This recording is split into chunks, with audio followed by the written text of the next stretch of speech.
Hello, everyone. We are back with John Vervaeke to talk about Neoplatonism and especially Aquinas' Neoplatonism. After our last conversation, which was about love and about the one and the many, John Yeah. suggested that we read a book titled The One and the Many by Walter Norris Clarke, a Jesuit who wrote many books on Aquinas and especially defending what is called an existential reading Mhm. of Aquinas, where he puts lots of weight on existence, on the essence-existence distinction, and Yeah. yeah, lots of stuff to explore. John has been reading tons of books on Aquinas and his Neoplatonism these days, so I'm sure there'll be tons to get into. Sure. Um, Maybe one place to get started would be there's some places in the book where Clarke references Plotinus directly, Yes. and I'd be curious to know your reactions to this, John, and I'm sure discussions could go from there. But maybe we do this exactly. It would be probably a good idea to give listeners an idea of the essence existence distinction Sure. and why Aquinas wants to make it in the first place, and also why it seems new, at least in the way that Clarke presents it. Right. So first of all, Clark's book is fantastic. I do want to recommend this companion book, uh, the Essays in Metaphysics, the Explorations in Metaphysics. Really, really good. Um, so I think Clark is right to propose that this is an innovation with Aquinas.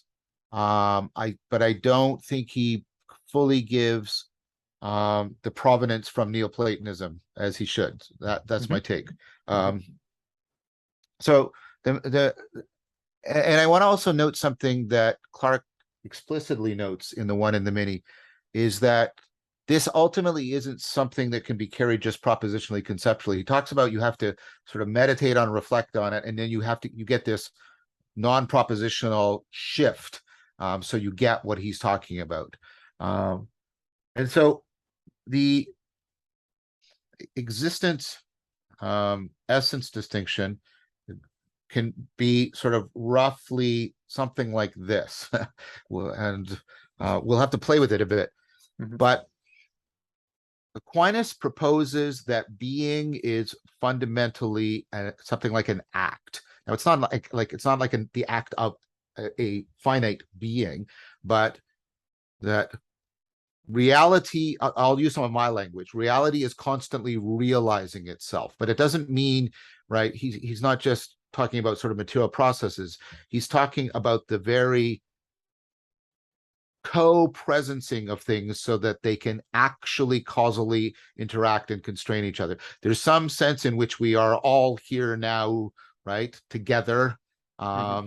And there's and that co-presencing, that reality is constantly realizing is dynamic. It is something that you should experience as a power. It's not a mere static, merely grammatical instantiation, the way sort of a lot of modern philosophers have talked about existence. Aquinas wants us to see existence as this tremendous action. I hesitate with that word, but it's like I say, I like realization better. Like reality Hmm. is realizing itself. And then the idea of essence is very much intelligible form in the Platonic sense. And the idea, which is an inversion of a lot of classical thought, is that being is not reducible to form, and instead, what you have to see is that what form does, what IDOS does, or EDOS, people keep telling me different pronunciations of this word. Um, it actually takes that general, my words are all inadequate, that general realization of reality, and then limits it to the realization, the kinetis, to use Spinoza's term, of a particular being. So all of reality is doing relevance realization, but it gets condensed into the particular, right? This particular thing that has a particular, and the condensation is what the eidos does. The eidos takes the essence, the existence, sorry, that I used exactly the wrong word, takes the existence, and then it condenses it so that you get a specific being with a specific pattern of intelligibility and structural functional organization and through line and all the stuff I've been talking about. How's that? Is that close? Yeah. I have some questions about a few parts because let's see, you mentioned that you saw, like, do you see that essence is the same thing as eidos or the same thing as form?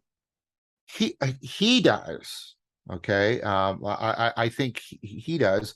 It depends what you mean by essence. I don't think he means Aristotelian essence, and he could have been a little bit clearer about that.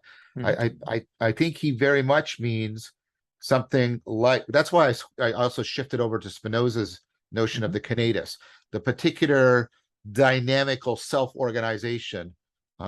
So if you'll allow me also Spinozistic terms, the overall self-organization, self-determination, self-propagation of realness and reality, God or nature, right, gets, right, and again, I don't know what verb to use here, but it gets constrained and limited to a particular expression by the eidos. Did you think otherwise? Did you think he was? Yeah, I mean, what makes me think otherwise is the fact that, well, I mean, it starts the investigation by distinguishing between essence and existence. Yes. And when he gets to essence, it seemed to me like it was when he was studying essences that he then would introduce the form-matter distinction. Yes. And this distinction seemed to apply within essences. So it seems to me like an essence was going to be both the form and the matter of something. Yeah, but see, you can't do that because, well, here's my No, reply. yeah, Because he clearly thinks that, right, there are essences for things that are immaterial. yes, for some of Clarke them, does. Yes, yeah. right. So It, go ahead. it's interesting because I think, well, there's also places in the book where he says that forms by themselves are like they have imaginary being. I'm not sure how he calls them, like the mental being. I think they have mental Yes, being. mental being. Yeah, Mental being. yeah. Yes. So he's definitely resist. Oh, I see the point you're making. Yes, he definitely rejects the idea of, okay, this is where he is a Neoplatonist as opposed to a pure Platonist. Mm-hmm. He thinks the eidos are ultimately things within the mind of God. Mm-hmm. So that they they if they would only be purely abstracta if they didn't have actual existence in the mind of God. But that's a Neoplatonic doctrine, and that's one of the differences between Neoplatonism and Platonism. That's in Plotinus. That's the level of the nous, the intellect, where you have the living system of all of the forms, Yeah. forming something like a mind. And so, while you're right, that's not a Platonic doctrine. I think it's clearly a Neoplatonic doctrine. Yeah. But then what I was thinking too was that sometimes an essence will just be a form. Like I think he doesn't talk about it a lot in the book. I think, and also it's not strictly philosophy because then like it has to do with angels, like Yeah. the Aquinas' idea that angels are forms that exist, so forms with the act of existence. So you still have, it's still a union of essence and existence, but in that case, the essence of the angel is just the form. And he says that there will be only like one instance of that form because they don't have any matter. So, but I don't really want to get bogged down in angelology. Yeah, yeah, yeah. So, The angels mess everything up generally. because Yeah, then, yeah. I'd like to yeah, pause on that initial. yeah, Okay, so putting aside some of the nuance, yeah, right, especially pertaining to angels, this idea, I really want to pause and like sort of resonate with you on it about, right, and how and I meant to mark it, but he does say explicitly, like, you have to, when you get to this notion, this distinction that Aquinas is proposing, it won't work for you at a purely conceptual level. You have to, he said, you have to meditate on it and reflect on it. It was very very nebulous, but obviously he's indicating there's something like a phenomenological and transformational change that happens, so you get what he's talking about. And I thought that was really important. I just wanted to stop there. But by the way, just so everybody knows, that's why this is why it's an existential reading, right? Because Aquinas is privileging existence, being as a verb, over intelligible realness. Now, Clarke makes very clear you can't actually separate them causally or anything. They're distinctions in principle, but not distinctions in act. But the way the existentialists say that human beings, their existence precedes their essence, because we have to define ourselves. But on an ontological level, Aquinas is doing the same thing, right? There is existence, which is this act, this being as a verb, really, right? That precedes how things define themselves. And that's very much the analogy. And so that's why, just so everybody makes clear, this is why this is an existential interpretation of Aquinas. I just wanted to get that out so people were clear about it. Does that land for you, JP? Yeah, that's good. Then there's like he mentions at the beginning of the book that there are like a few schools of interpretation of Thomas, and this is one of them. And yeah, you're right, there's a few, like even just the feeling you get reading his book versus reading some other Thomistic books, Yeah, like some of them often are very propositional, I would say, yeah, especially ones who are more willing to speak, let's say, in the language of proofs, yeah, proofs of yeah, the existence of God, for instance, rather than ways, which is yes, another translation perhaps better, where like rather than trying to, let's say, own in on some mathematical kind of demonstration, you more try to guide people towards some experience of something. You more yes, try to guide people to like see some aspect of the ground of being, and then this will be, in a way, like this will be a proof as a consequence. If you do get to see the world as coming from the ground of being in some way, like there are many ways to get there, but yeah, you're right, that that lens. And I'd like to get back to the other thing, because I didn't want to get bogged down in angelology, but the point is just that besides angels, when he's not talking about this, then things that concretely exist, things that have yeah, like this yes, thing, this yeah. essence, um, then like isn't just a form, it's a form with matter. And like I think it's this union that is the essence in this case, um, for the existence of the book. Um, but you still don't quite see it this way. No, because one of the jobs, and Clarke makes it clear, is to explain how something like inferential generalization is possible. How it is that I Hmm. can see these as both books, for Hmm. example. Yeah, Whether or not books are a natural kind doesn't really matter. They're artifacts, so they probably aren't. yeah. But regardless, I'm using it just as an example of the point, right? And so what you want to share, uh, what Clarke is arguing on behalf of Aquinas, making use of some notions from Aristotle, is you want to say what supports the inference is the shared, he says, the shared essence. But what makes them different is something that is, and he was very clear about this, is non-essential, which is the matter. The matter is Hmm. the spreading out in time and space that makes them different, so that they are not the numerically exact same thing, but they share the essence, but they share the non, and he says this very clearly. He shares the non-essential matter, because if Hmm. matter becomes part of the essence, then to be a book is to be this book, and all books would be Yeah. equivalent to this book, which would be a problem. So that's why I resist incorporating the matter into the essence. Hmm. Okay. I'll need to reread this part, because I thought he was doing this exact argument precisely for forms and not for essences. Um, Yeah. but maybe I may be confusing two chapters together. Um, and He does say it's. I just read the chapter. He does say yeah. that the matter can't be essential. I know he says that. Uh-huh. Let me see if I can find something. Yeah. Uh, Oh, you know why we're confused? Because he puts the two terms together. Oh, So page 96.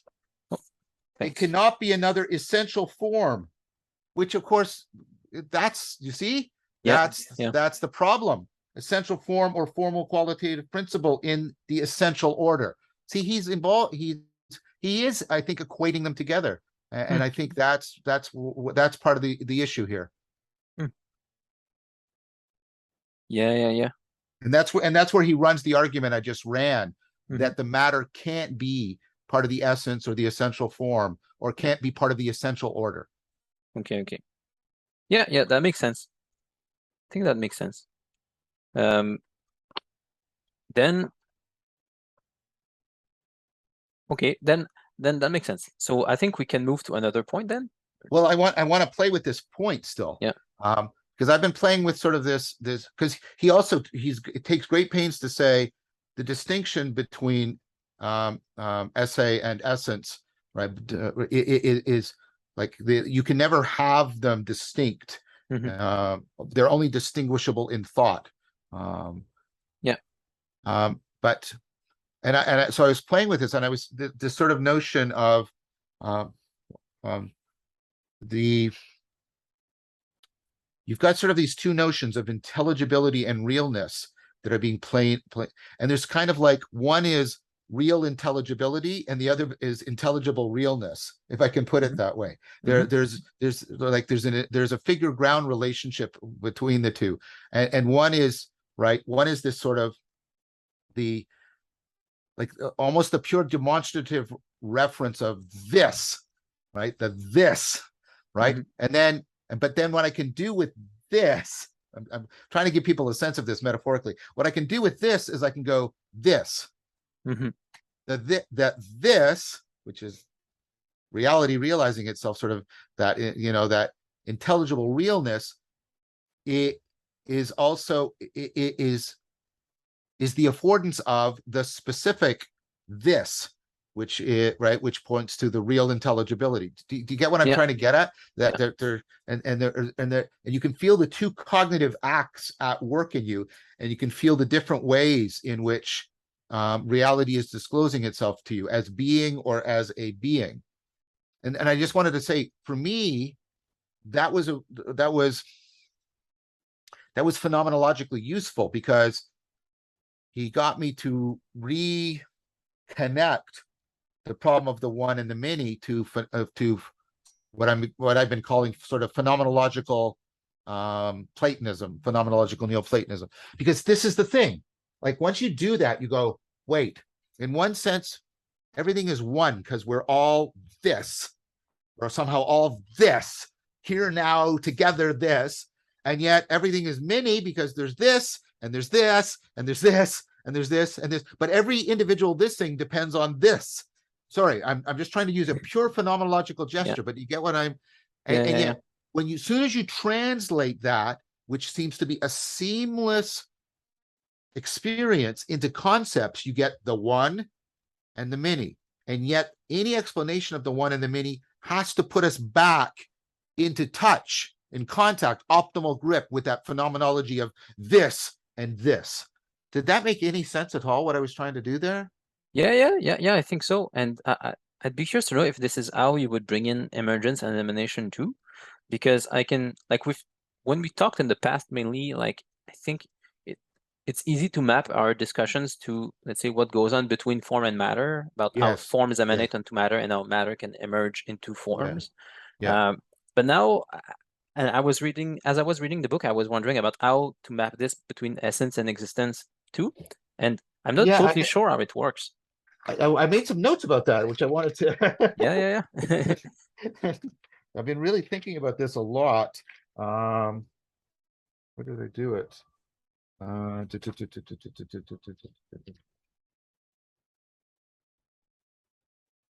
don't know if I can find my notes in time, but I mean, if you think of what he does with the forms, right? They are very much the selective constraints. Right. And the top-down constraints are the selective constraints. Right. And then what he does with essay the being as a verb, the this, right? Right. And by the way, that's okay for me to use, because exist means to this too. It means to stand out. It means to this at you, right? And ask yourself, what do all the things that exist have in common? Then you get into this thought, right? But the essay is the enabling constraints. It's the inexhaustible giving of the potential. No, not right. Yeah, that's right. The potential. But it's potency in act. It's not a potential. It's not right, but it is right. It is the giving of what gets it. It is the pure giving of the enabling constraints. It is the act that of being that makes possible the being of every particular being. So I see it as that's the bottom up. That's the emergence. Because it's just pure emergence. It's the pure emergence out of nothingness of essay, and then it gets selection. Gets right by limits forms. Yeah, by forms. Interesting. Is it so different from the Neoplatonic model? I mean, that's an open question. I didn't mean it to sound rhetorical. Is it so different? Because it's just that what happens, and it's part of, I think, of Thomas's, because Thomas is inverting everything. The Greeks thought that form carried being, and that what was other than form was less real. And Thomas is right turning it. So the bottom up is in some sense more important than the top down in some ways. Yeah, it's interesting because at the same time, he doesn't claim that matter is primary. Like he won't. No. So he won't do this. He will still say that you can't talk about matter without some form. So there is. So it's not like he wants to put, let's say, existence itself below in a way, but at the same time, as you say, it doesn't say that, let's say, ultimate reality is to be found at the level of the forms. No. And the forms are not generative. They are selective. That's the main argument and that's a difference too. So the person that I mean, right? Like I said, I think Clarke doesn't properly. This is what Henke says about Aquinas. That Aquinas, right, only goes sort of up to the level of God as being, and you don't have the Neoplatonic one that's beyond being. There doesn't seem to be that sense in Aquinas. But here's the thing that is tricky for me, and maybe if I say what I'm stumbling over and you can say what you're stumbling over, then we could stumble together into the truth. So Clarke spends a lot of time saying to be is to be one. He buys the Plotinus's argument through and through, right? And it's unclear to me what is the one of the essay.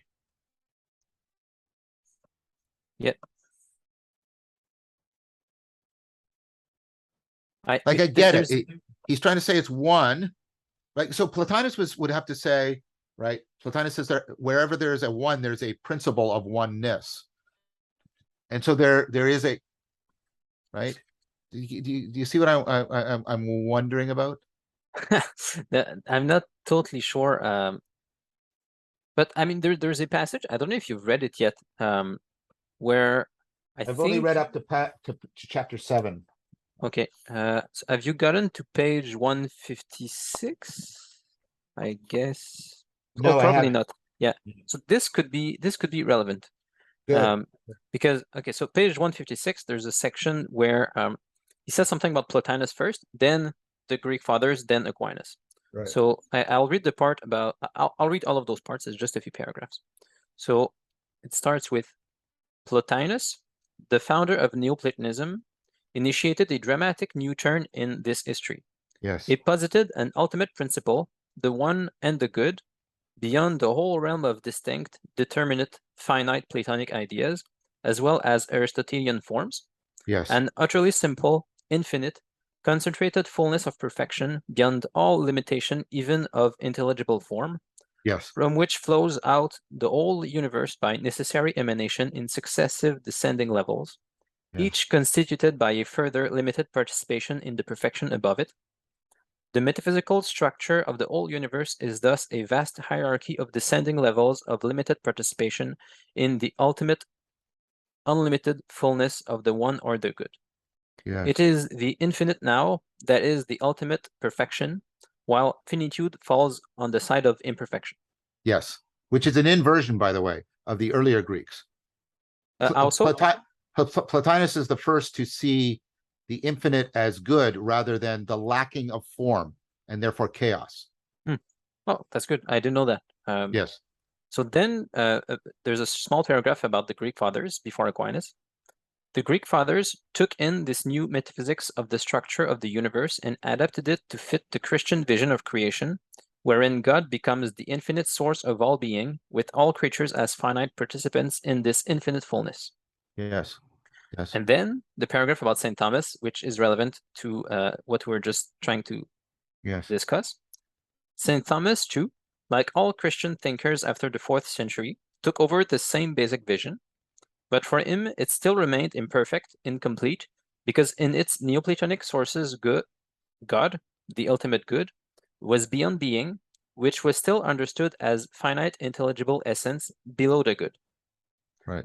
This still left an unresolved duality between the good and existence. To be the ultimate reality and the source of all that is, the good itself would have to actually exist, possess actual existence more fully than everything else. Plotinus was unwilling to make this move because he feared this would put a composition of good plus existence in the utterly simple one, and he would not give up the priority of the good. Yes. Yes. I don't know if that helped.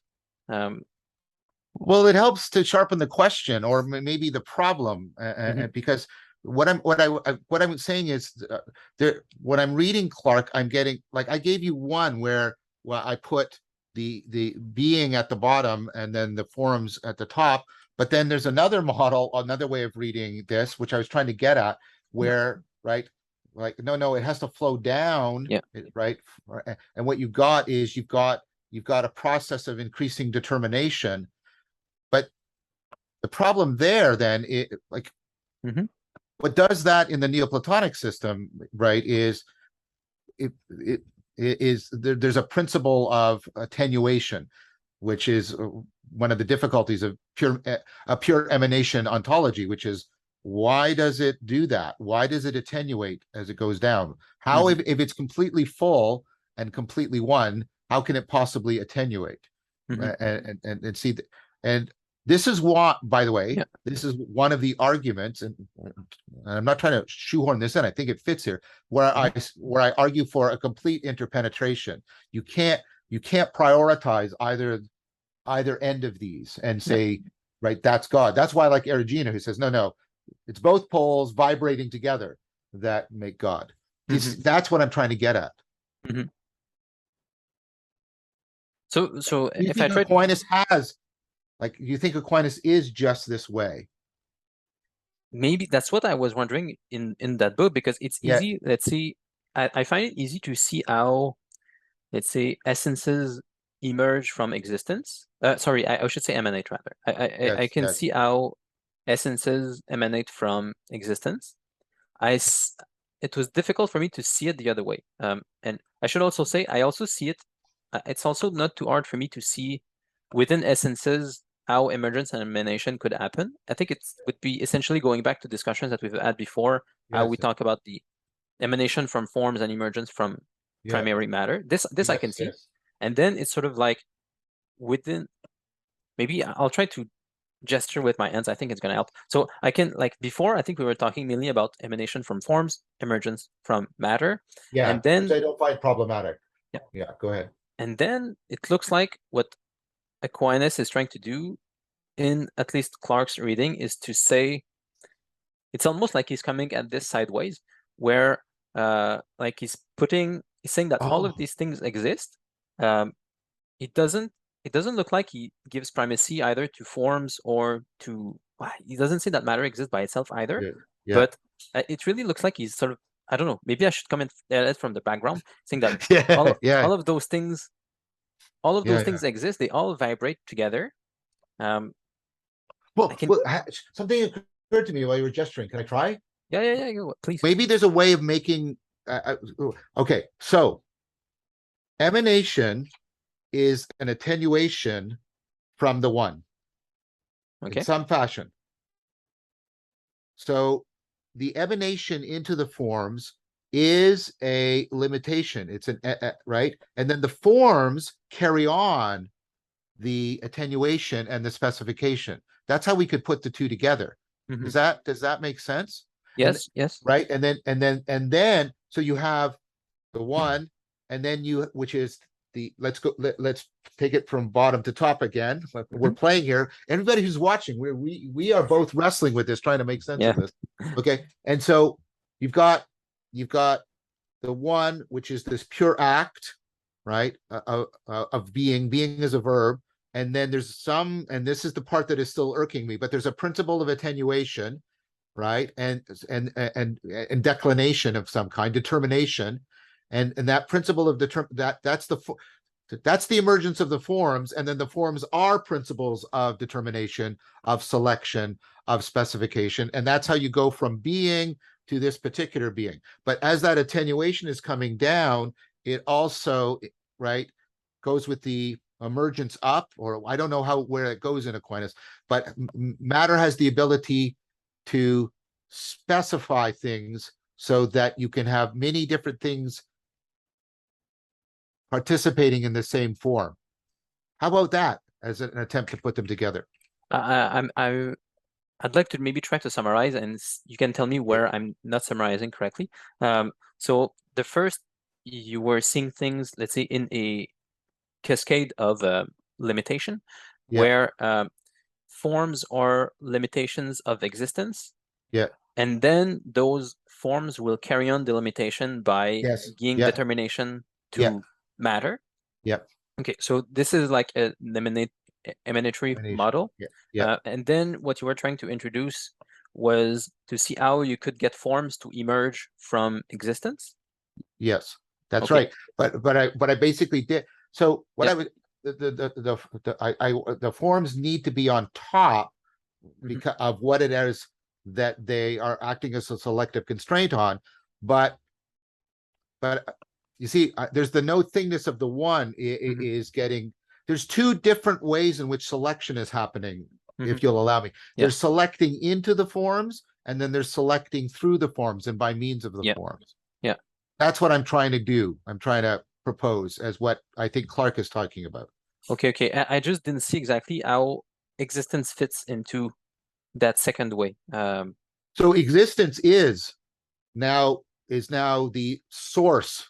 It goes back to the classic Neoplatonic model, the infinite, inexhaustible source of this, of being, and then it's right. There's actually what I'm arguing, and this is the heretical thing I'm arguing, but this is also heresy to Neoplatonism. There's actually three principles, right? There's the one, there's matter, and then there's this principle of determination that we're trying to fit into, right? And it's not fitting, and we're trying to get right because. Right. And the determination, right? The determinate, right? This is the big problem facing emanation is where does the determination come from? Where does the self-differentiation come from? Right? Emergence has the opposite symmetrical problem. Where does the unity come from? Where does the intelligibility come from? Where's the gestalt come from? All right. And that's what I'm trying to do with it. I'm trying to say, I think what's happening here with Thomas is he's explicating this principle where the forms are not just emanating into matter, they are emanating from the one, but that's a process of limitation, of selection. Yes, I think he says exactly that. Yeah, at least Clarke makes that clear, or he sees like forms or essences as being limitations of existence itself. So that's very clear. And that's a different it's different and the same. That's what makes it so brilliant. It's different from just the notion of like, it's a more positive notion of a specific being, instead of it just being far away from the one. But it actually has a determinate existence, which also matters. Could you repeat that? So yeah. So what I'm trying to get at is, right, that's what I was trying to get at with the earlier. When I was trying to do this is somehow a condensation of this. Yes. Not just a falling away from. Yes. That's why I've been shifting to this, and I've been using these condensation metaphors rather than just falling away from. Yes. Because once you move to the condensation metaphor, you're not tempted to say that the bottom level is evil. Yes. Correct. Right? It becomes more of an image. It's not evil. That's right. That's right. It becomes more of, like I'm saying, it becomes this vectoring in, this condensation, this concentration of the power of being. Yeah. Okay. And that's interesting, because I'm trying to think about, like, I'm trying to reuse the terms of emergence and emanation to understand this. As I find it always easier to see emanation as some kind of constraining. But as you said, it looks like you're almost getting the other thing in that case, where there's a way in which the forms are constraining. Well, actually, that's what they do. Like, there's a way in which forms constrain existence, like they constrain matter, but they are also a limitation of existence itself. Exactly. So, exactly. Yeah. And that's why I'm trying to do that kind of model. There's instead of thinking of them of doing a single constraint, there's a double motion of constraint happening. Their very emergence is the emergence of constraint as something that is self-constrained, right? That's very funny. Yeah. So you can see, like, as soon as the forms emanate from existence, they right away start also, like, emanating back into existence itself as a emerging. way. I think yes, they have to be. Yeah, because but maybe it's worth, I think, trying to discuss those words exactly, because like, I always tend to see emanation as a process of limitation of something. So that's why it would seem natural for me at the same time to say that forms emanate into existence. It's weird to say it like this, but if forms are a kind of limitation of existence, it seems like they're a kind of constraining of existence. So it seems like a kind of emanation to me. So that's why I wouldn't be sure which word to use exactly. Why would you see it more as emergence than emanation? No, I think it's emanation. Okay. And the condensation. But it's like I'm trying to get this right, that it's almost like I'm almost like, the way ambient light gets focused into the through line of a particular thing or something like that. That's the metaphor. But what I'm trying to get at is, like you just said, the forms are not just constraining matter, they're constraining existence. And there's a double move there. That's what I want to pause on, because I think that's important, because I think that has something to do, my intuition is sort of running, that has something to do with the interpenetration of emergence and emanation. Yeah. So like, even constraining essay into, right, a determinate intelligible form is already providing the up channel for emergence.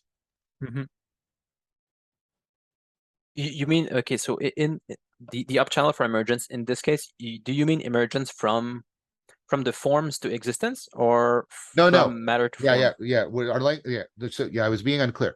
So you've got the one, and then you've got the emanation, right, which is this condensation, right, and then that act is also the act that provides the shaping of the possibilities that make emergence happen. Yeah, in general, Yes, emergence, like even emergence, let's say, from forms to existence. right. Because the actual act of condensation is the first form, if I can put it that way. It's the primordial act of formation. If you'll allow me to play on words there. Yeah, yeah. It's really interesting, and there must be a way in which, let's say, as soon as this first move of, Yeah, what's the word exactly you used again? condensation. Okay, okay. So Yeah, once this yeah, first move of condensation has happened, there yeah. is a way in which this will, I don't know if limit is the right word, but this will influence the future instances of this same process. I forgot the Yes, word again.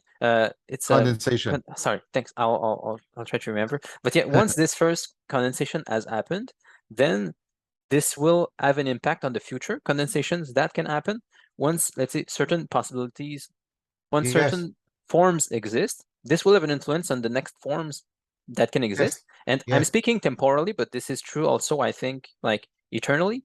Once you yes. know some mathematical theorems, it has repercussions on all mathematical Yes, theorems, this ability exactly. to And see it. that's a Neoplatonic doctrine, right? As soon as you get the original act of formation, condensation formation, right? You get, that's what I mean. It's the primordial act by which all formalization now emerges. Yeah. And that's exactly the right word.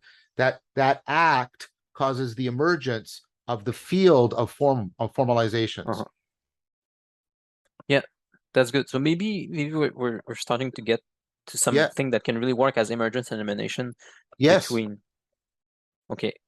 And at this stage, I think to look at another spot in the book that I think could be interesting, because it's about, I think, let's see what kind of status you give to the two forms in Yeah.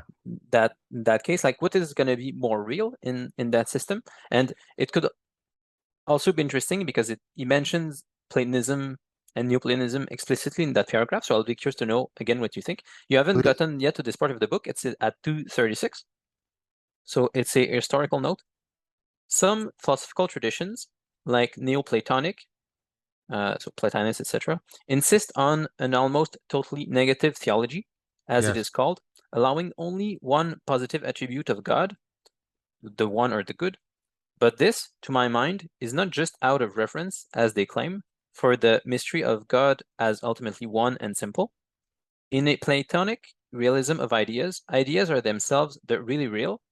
Hence, any distinct intelligibility or idea content implies a distinct real being. Hence, really distinct spiritual multiplicity in God. This cannot be tolerated in the simple one beyond all multiplicity, even Yes. spiritual, and can be admitted only in a second lower level of divinity for Plotinus, the divine nous or Yes. intelligence. Yes.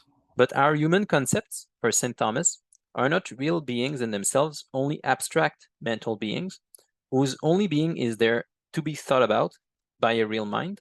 There can be no adequate solution to the problem of the divine attributes unless one abandons, as all Christian thinkers finally did by the 13th century, the Platonic realism of ideas. Right. So there's something I find interesting there because, let's say, the one or the good existence Yeah. itself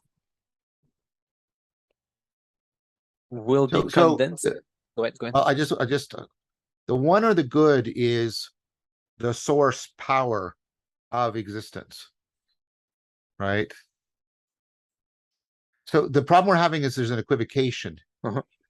right? There's the act of existence, and I have to do this because and Yeah. then there is all the things existing, which we also call existence. And I'm worried about an equivocation here because Okay. for the Neoplatonists, even the existence of the ideas is not, it cannot be identified with the act of existence. They themselves have to depend on what gives them their oneness. There has to be something that does not depend on anything else for its oneness, and that has to be the one, right? Mm-hmm.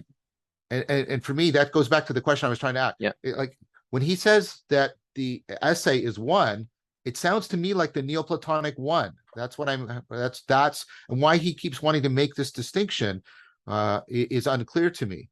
Mm-hmm. So I want to put that into the context of, because I think you're raising a very legitimate challenge here. Mm-hmm. Yep. I'm not sure yet how best to see the difference between the one and existence. He does like bring up a few times Neoplatonism to try to distance himself from it. Yes, And like in this case, as you said, it probably has to do with the equivocation, so it's worth talking more yeah, about it, I think. yeah, Uh, yeah, like about the realism of forms, you yes, can say. So like from that quote, the way that he interprets Platonism and Neoplatonism seems to be that forms are the really real, they're their existence, not an existence. They are, say, what exists the most. I'm not sure how to say it, but for some reason he wants to really oppose strongly the one to the nous, and to say that yes. it's They are distinct in Neoplatonism. and And Aristotle only gets up to the level of the nous, yeah, right? And that's one of the different. So one of the and different Neoplatonism is trying to integrate Aristotle and Plato together. But go ahead. then but then I guess the big difference is going to be in terms of how do you make forms, or how do you make the nous dependent on the one, and or how do you make forms emanate from the one exactly? Um, Well, that's what we were just talking about, though, yeah, right? You yeah, have to have this, and I already admit it. That's a but I don't see Aquinas having a solution to this either, right? Whereas there's this act of formation, condensation, which like yeah. It how could the one, but when I go to when I go to his system, but while I have the act of essay, and Mhm. then it gets constrained by the forms, it's like, where did they come from? Right, and that's what we're just trying to work Yeah. out. If they emanate, then Huh. his system folds back into being a Neoplatonic system, as far as I can tell. Oh, that's very interesting. I hadn't understood your objection exactly. So let me try to summarize it to see if I Yeah, really understand it. But um, let's say if let's say for Clarke's argument to work the way that he wants to and defeat Neoplatonism, what he would need is that when he speaks about existence, I'm not even sure that's the right word, like condensing into yeah, forms, it yeah, would need to be, it would need to, let's say, make more, I don't want to say make more sense, but it would need to be more convincing of a process than what you see going from the one to the nous. right. And at the moment, you feel like you could just map things and get the same problems. Exactly. That's Yeah. exactly my point. Okay. Yeah, that's a good point. I'm not totally sure how Clarke would answer, because like it is ideally, I guess a solution for you would be to make the nous emerge into the one to the same extent that the one emanates into the nous. Exactly. Yeah, you would like make that basic Yes. in your system. So Yes. so conversely, like in Aquinas' system, you would need essences to emerge into existence to the same extent that existence emanates into essences. Exactly. Yeah, Exactly. yeah, And I yeah. also want to say that I reject Aquinas's Aristotelian notion that the abstracta always only exist in the mind, because I believe in things like scientific laws and other real patterns and real systems of constraint in the universe that are not just right. For Mhm. me, that's a bit of incipient nominalism that's going to get taken up by Scotus and Occam, I think, to deleterious effects. Mhm. And I think what you need, and I think what is it, Berman in his Platonism and the Object of Science, you need for there to be Platonic forms, not just concepts. Mhm. Yeah. That I feel like that's really tricky because I know like the way that the medievals like Aquinas, well, not all medievals, but Aquinas would try to get around this is to place the existence of forms in the mind of God. The mind of God, Uh, yes. and Right. it's kind of like the news. You get to something very similar, but Yes. Yeah, and yeah, you and do. then the really tricky thing, is that I don't see a good philosophical answer to this exactly. Like what seems to have happened in practice in Christianity is that people identified the nous or the logos with the ground of being or the one. Yes. And like even these kinds of debates like died out pretty early. If you look at the history, like there were so many controversies in the first few centuries of Christianity about like the nature of Christ, the nature of the like Trinitarian Yeah. disputes that made it so that people even like stopped speculating about exactly how to map the Trinity to different parts of the Neoplatonic system. It became like too risky to even talk about. Yes, it But did. It did. It did. But but that's because of the unacknowledged but indisputable fact that every interpretation of the Trinity, other than the statement of the Trinity, has been declared a heresy. Right. Right. So I yeah, don't think that's a particular fault of Neoplatonism. But I yeah, agree with you. I agree with the history. So I see but let's say you do that move and you yeah, which like Clark like and then okay the forms are ideas and yeah. that's a translation of eidos, right? Hmm. It's Yeah, idea, right?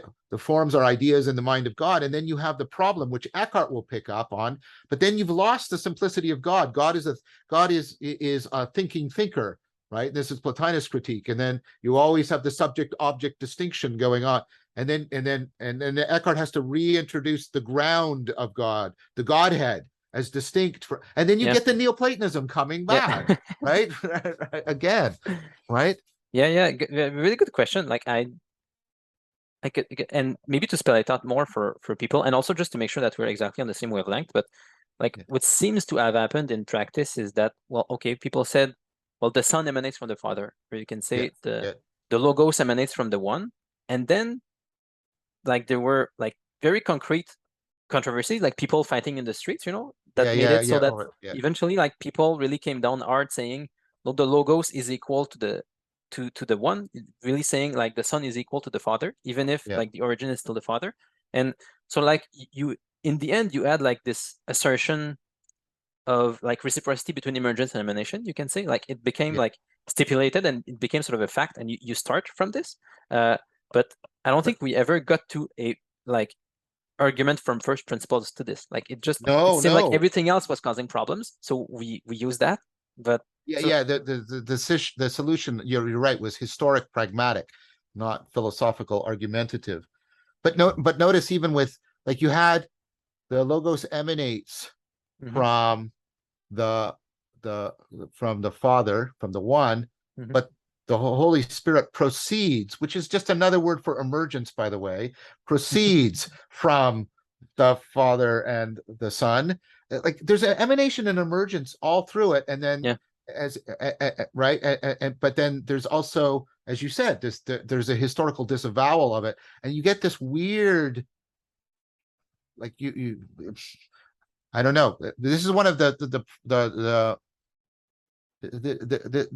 is one of the places where I want to step off, mhm, and I don't want to leave you behind, and I'm not trying to be mhm, condescending. I want to step out of a theological commitment, at least pro tem, mhm, right, and try to get back into this mhm, from the phenomenology, from intelligibility, from mhm. trying to understand, Yeah, right, yeah, yeah, reality, and how that translates into transformational mhm, experience, transformational practice.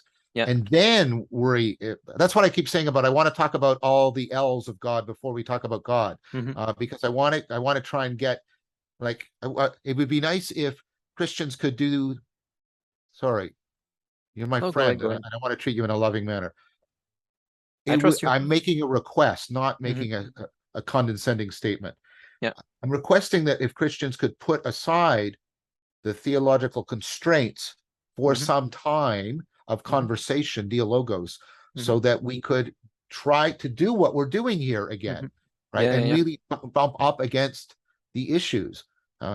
Because I think even people who are committed Christians should understand why many people find the notion of God ultimately problematic, not because they're just angry at God, or they're trying to get clear about how all of these things fit together is really difficult. It's really challenging. Yeah, That's what I'm trying to say. yeah. I agree. I want to get back to this. I think my main intuition here was just to bring like to mind a funny parallel that I hadn't noticed before. But let's say when you point out that okay, well, purely emanationist worldviews have an issue of like not explaining how things can come That's down, right. and That's right. purely emergentist worldviews have the problem of explaining why unities come Yeah. about. So then what you end up is like uniting both. Complete interpenetration. Yeah, Yes. so you start with this as a given, and then you go forward. So it's just funny that it looks like the same thing happened in the history of Christianity, where No, like I get it. I think that's a brilliant move you just made. But I want you to be able to yeah, talk to make that move without being accused of being a yeah, heretic. I get yeah. the point. No, it's the point that the sort of the doctrine of the Trinity can be seen as an attempt to actually solve those problems, right? By having the complete interpenetration, and that's why I noted there's simultaneously emanation and emergence language within the Trinity. I get that point. Mhm, What I was trying to say is, I also got your other point that was largely not arrived at philosophically. That was arrived at sort of historically. And so could we leave the history aside for a bit so we could explore what we're doing here together? mhm, I think what you're saying is great. In mhm, fact, I'm deeply agreeing with it, and I'm trying to request a space for it. mhm. Yeah. Did that make sense? What I just said? Yeah. That's good. I think it does, and I'm trying to see how I could use this to move This means things. that Erigena is really. By the way, I keep hearing Mhm. different pronunciations of his name. I hear Erigena. I hear Erigena. I mean, I Hmm. don't know which one it is. Um, I but have that no idea. means he's an important way. He needs to be reread much more deeply then, because it seems to me, to my reading of Plotinus and Hmm. Aquinas, Plotinus, Maximus, and Erigena, he's the one that comes the closest to getting the complete interpenetration model. Hmm. Interesting. Because Clarke does Uh-huh. at time, there's a few Yeah, places where he fits Aquinas in contrast to Erigena. yeah. That's a good point. And like as you were mentioning, you originate made me think about something else that isn't.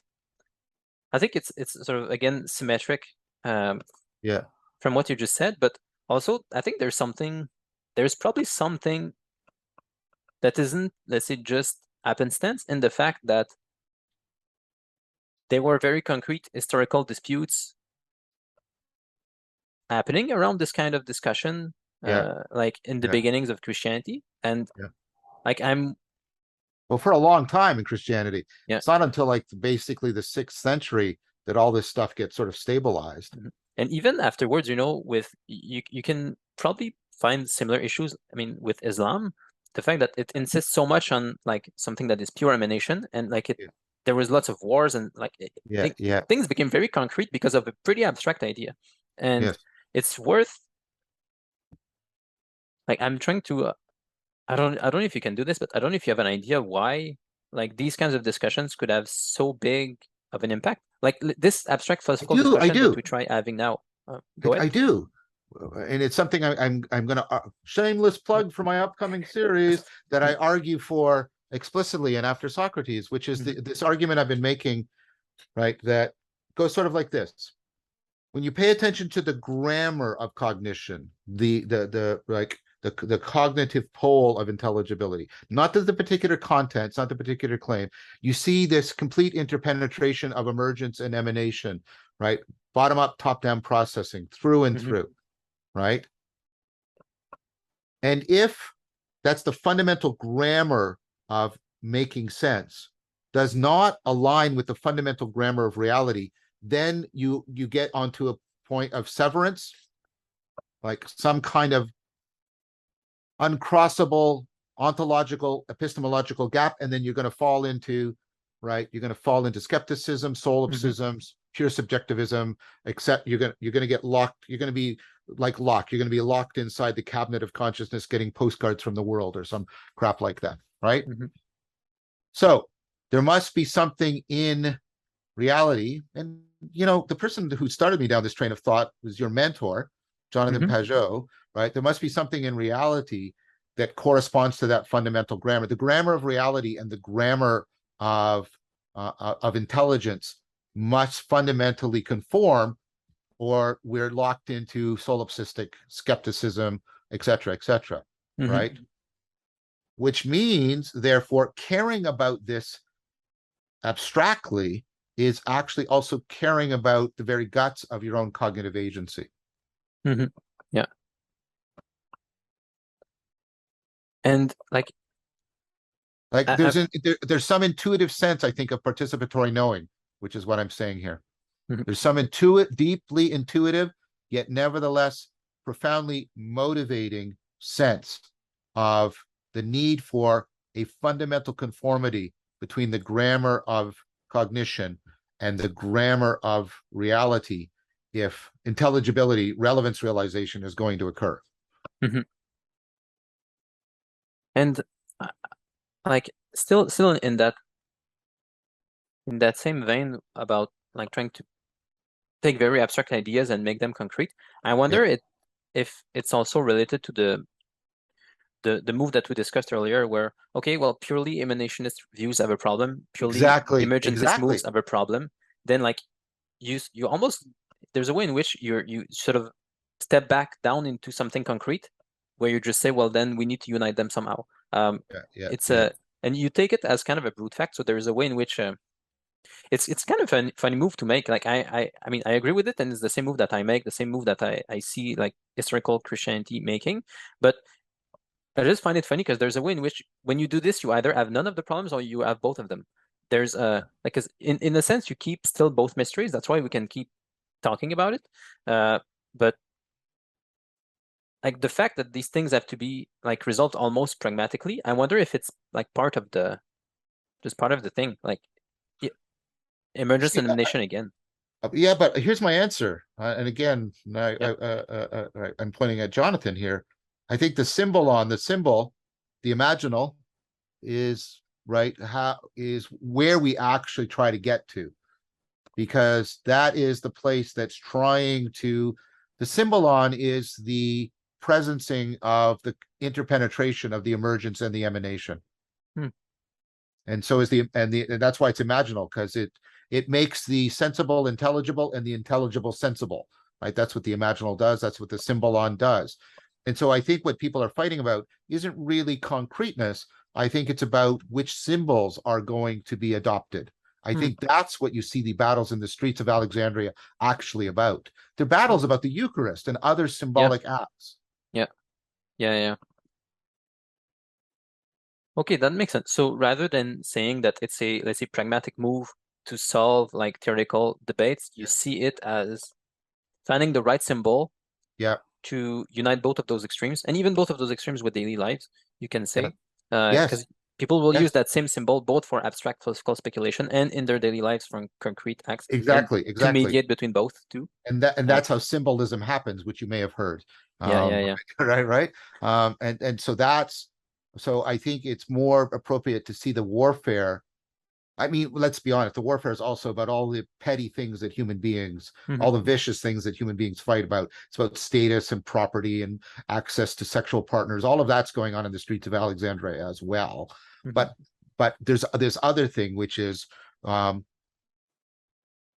nobody wants their symbol to die. And Jung said symbols can die, right? And that's an important thing to remember about symbols. They can die. So not only symbolism, well, the fact that symbolism happens is bound up, I think, with the fact that symbols can be born and they can die. And so I think what was going on there was the fight to keep the symbols that were working for people alive for those people. That's how I see it.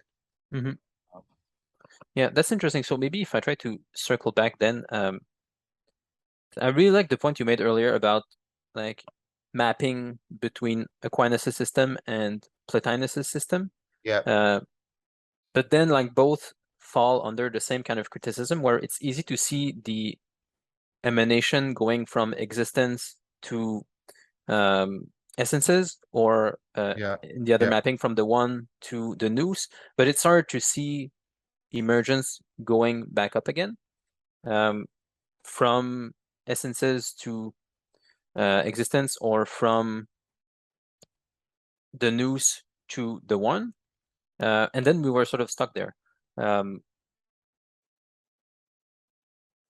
Well, we are and we aren't, because I mean, this goes back to the point I said earlier, at the point that Clarke emphasizes, that even seeing existence as this, as a dynamic thing, as opposed to a static thing, mhm. takes an imaginal move.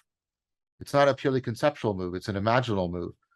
And the place where we see the nous returning to the one is in the right, in those imaginal contemplative practices in which we do the anagogic ascent within contemplation. So and and we properly experience that, though, that leap as nevertheless a continuity with the project of understanding. Understanding is to find the one within the many, and then Mhm. find the one within all of the ones, and then find what is the source of all one-oneing itself. And it's both a contemplative and a reflective act. And can you, so There must be something. The point is, then there must be something. If that the previous argument I gave about the grammar working, yeah, there must be something in reality corresponding to the anagogic accent. Just like there's something in reality conforming to the descent of meaning into matter, which we are experiencing all around us. mhm, yeah. But by virtue of the mapping, can you see like the same solution working in Plotinus's system as well?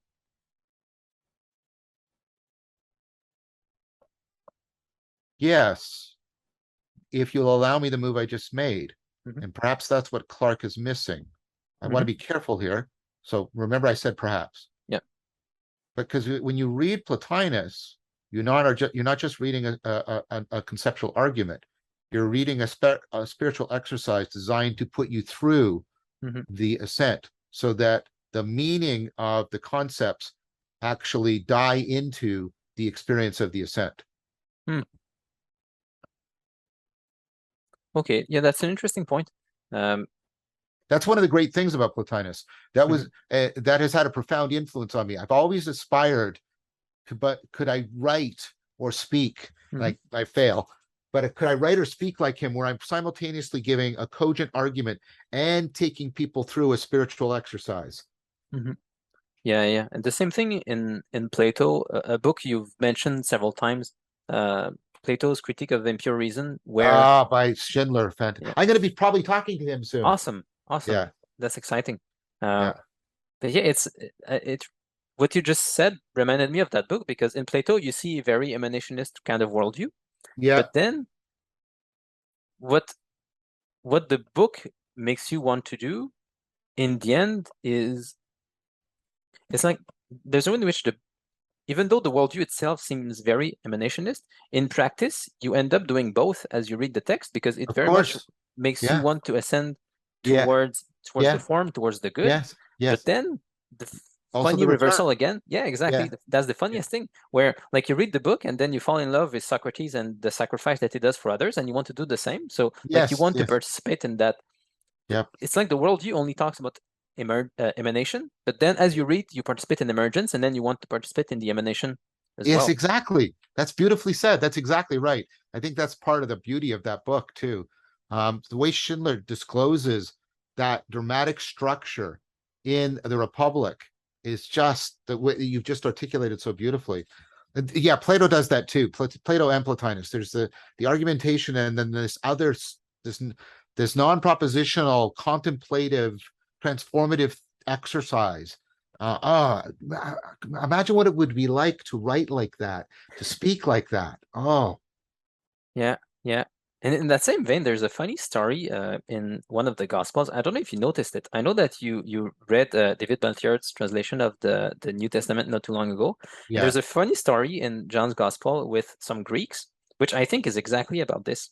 I think you'd find it funny. It's like in chapter 12, I'm just gonna summarize it rather than reread the thing, yeah, but there's some Greeks who come to see Christ, and to give you some context, like the setting I think is purposely made similar to Socrates in the Republic, where you recall if at the beginning of the Republic, like Plato writes that Socrates is descending into the yeah, city, yeah, and yeah, yeah, like this has all kinds of resonances where ultimately like he's like descending in the cave and he's gonna yeah, yeah, die, and like yeah, there's all of these images, and then like in the 12th chapter of John, you have Jesus riding into Jerusalem.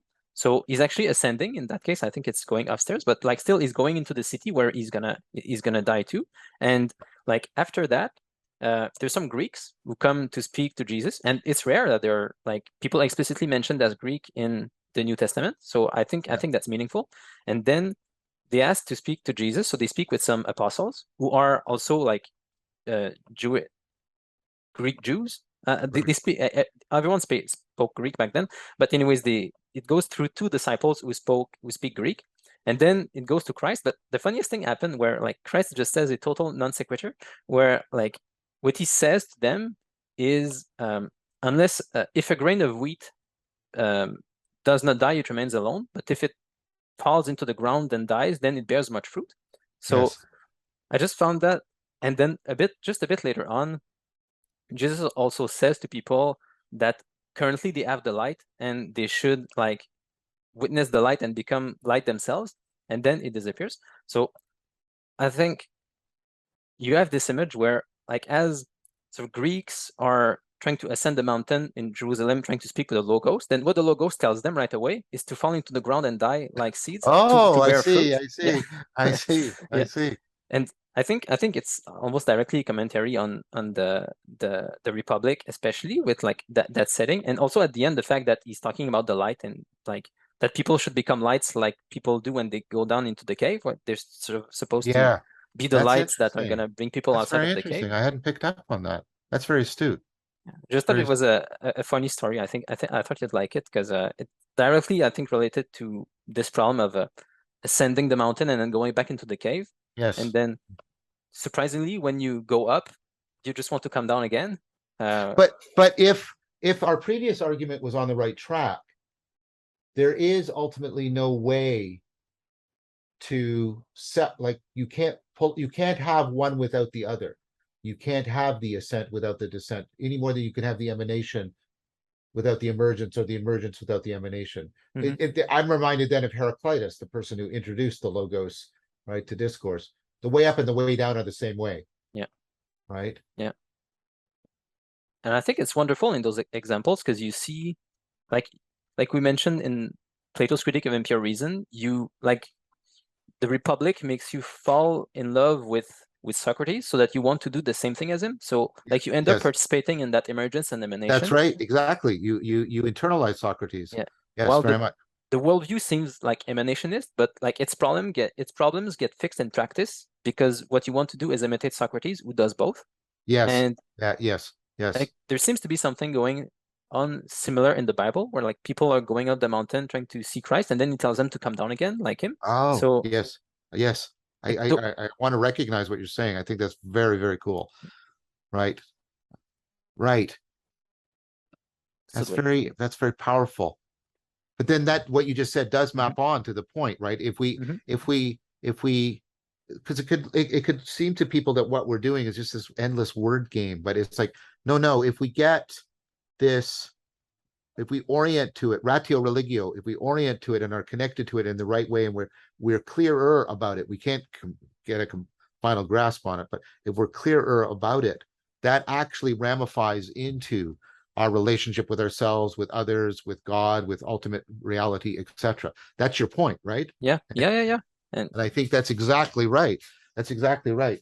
Iris Murdoch wrote a book, which I have, and I've read a bit of it and I put it aside, but Metaphysics is a Guide to Morals. But, you know, if you read The Sovereignty of the Good, she doesn't mean like morals as a system of rules. She means this fundamental falling in love with what's most real.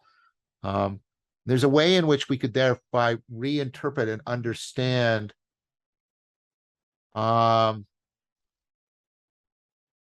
metaphysics is as exactly that ability of curating our orientation so we properly care, we ratio religio with reality. And then that is the core of the sapiential life and the spiritual life, is to get that going. So it's not, I mean, I know it can be for many people just empty, you know, verbal blah blah blah. But when what we're really wrestling with is we're trying to make sense of our sense making so that we can more appropriately be connected to what is most real. Yeah, yeah. It becomes almost a test too for your metaphysics, because like if you do get closer to the one, then you should also be able to bear fruit concretely in practice Yes, by going exactly, down. exactly. That's Because exactly right. the one makes the world. So if you Yeah, get closer to the one, you should want to participate in the making of the world. So that like you should includes more than going down. want. You should also be enabled Yeah, to do it. You should. yeah, I like the way you put it first. You should be capable of bearing fruit. yeah, Yes. yeah. Because Okay. and it's funny too, because another thing that pops to mind is the fact that we talked about both ontological problems. If you're a pure emanationist, then you can't account for The like why difference. things come down. If you Yeah. are a pure emergentist, you can account for why units come about. Yeah. But there are also, I think, corresponding like normative problems that can happen, and like it's hard to see why you would come down the mountain if you're a pure emanationist. Like if you're close to the Yes. one, Yes. like Yes. why Exactly. wouldn't you stay there? And Yeah. conversely, if you're a pure emergentist, it's hard to see why you would try to think, or what, well, like Yeah. why would you try to achieve any kind of Yes. Yeah. Yeah. higher vision of anything if there are no higher unities? But like in practice, it seems like we get pulled out of this, where we will admire people like Socrates who do come down the mountain after being in contact with the one, or Yeah. like even people who are pure emergentists, like reductionist scientists, they love scientists who will like Yeah. ascend Yeah. higher to try to Yeah. grasp forms. Yeah. So That's right. we like those normative problems like seem to at least point to their resolutions like in practice by what our desire, like our admiration will tell us about like people doing Yep. those things. Yep. Yep. But yeah, I just wanted to map those things, like those That ontological to goes those that normative goes back problems. to my point again. Well, I think it does. Hmm. Um, about the grammar of cognition and the grammar of reality. Ultimately, we need them to be sort of radically in sync with each other in some important ways. Yeah, yeah, And so, if what we're talking about is right, people, the way people make sense is going to ultimately conform to this completely dialogical ontology, even if they advocate for either a purely emergentist or a purely emanationist ontology. I think that's a very good point. I think that's bang on. very good. I don't know. I feel like this has been a mind bender of a conversation. Yeah, yeah, yeah, I don't. yeah. Do you have other ideas to explore? No, I mean we can. Thing. I think we should talk again. Mhm, At some point, maybe we could reread that section or in the one in the mhm, mini, and also the essay that he refers to here, analogy and the meaningfulness of language about God, and talk about um, the apophatic and the cataphatic. mhm, And he makes an argument for their for rejecting um, sort of Neoplatonic and even Eastern Orthodox prioritization of the apophatic over the cataphatic, and saying that Aquinas um, uh, actually gives you a real cataphatic that reaches to God, or mhm. something like that. And when we come back to this, we won't just use those technical terms. What it means is the apophatic is ultimately you can't speak of God and you have to move into the ineffable. The cataphatic says no, there are ways of speaking about God, and because there are real analogies or even real symbolon in reality that we can make use of when we when we try to conceive or talk about God. And I'd like to come back and maybe just zero in on that with you. I think that would be very cool, because that's also very relevant to the whole symbolism happens question. Yeah, that's a very good idea. Let's study that some more and get back in touch. Yeah, we might also, there's Carabine's book, the Unknown God, where she talks about the apophatic and the cataphatic, and then she proposes the hypophatic, I should say, as the dialogical integration of the two. Oh, is that the same author who had written the book on Regina that you exactly the recommended a same while back? author. Yeah, It makes okay, use of Regina in the book The Unknown God. okay. Yeah, that's a good idea. Perfect. That sounds like a plan. I'm excited. Okay, All right. great.